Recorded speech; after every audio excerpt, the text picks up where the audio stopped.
Veni, vidi, covici. La technologie à portée de tous.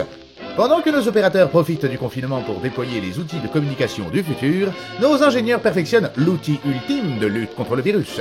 Grâce à l'application Stop Covid, vous saurez instantanément si vous approchez une personne contaminée et pourrez agir en conséquence.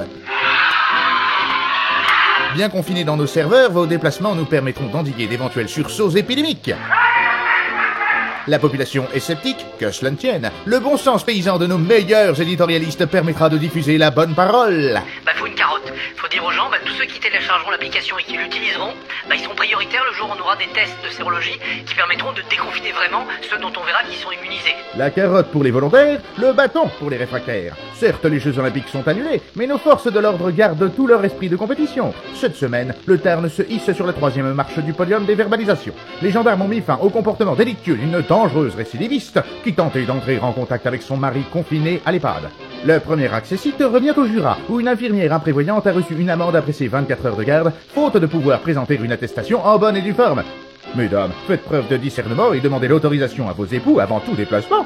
Médaille d'or enfin pour l'île de Ré, où un confiné récalcitrant a été stoppé in extremis dans sa folle escapade au chevet de son père mourant. Toutes nos félicitations au maréchal des logis, qui a su résister aux tentatives de corruption orchestrées par la famille et le médecin du vieil homme. Et bravo à tous les serviteurs zélés de la nation qui chaque jour perquisitionnent chez les agitateurs qui défigurent notre espace public de leurs banderoles acrimonieuses. Le virus ne passera pas. International. Comme notre beau pays, le reste du globe est confronté à la menace invisible. Mais les peuplades étrangères sont loin d'avoir la clairvoyance de notre semi-mignon président. Outre-Atlantique, M. Trump fait apposer son nom sur les chèques destinés aux pauvres. Une stratégie vouée à l'échec. Les pauvres sont beaucoup trop nombreux pour recevoir de l'argent.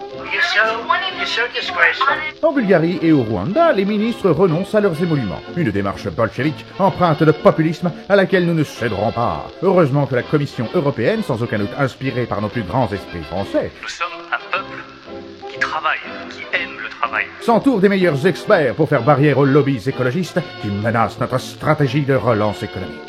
Mais surtout, n'oubliez pas, restez cons, restez confis, restez confinés. La patrie a besoin de vous. Vous relancez votre entreprise, mais un inspecteur du travail vous demande de protéger vos salariés. Contactez sur le champ les services de la ministre du Travail bénévole pour vous débarrasser de l'important. Un stage pour apprendre à mettre un masque avec Sibeth Ndiaye, offert pour toute mise à pied de fonctionnaires trop zélés.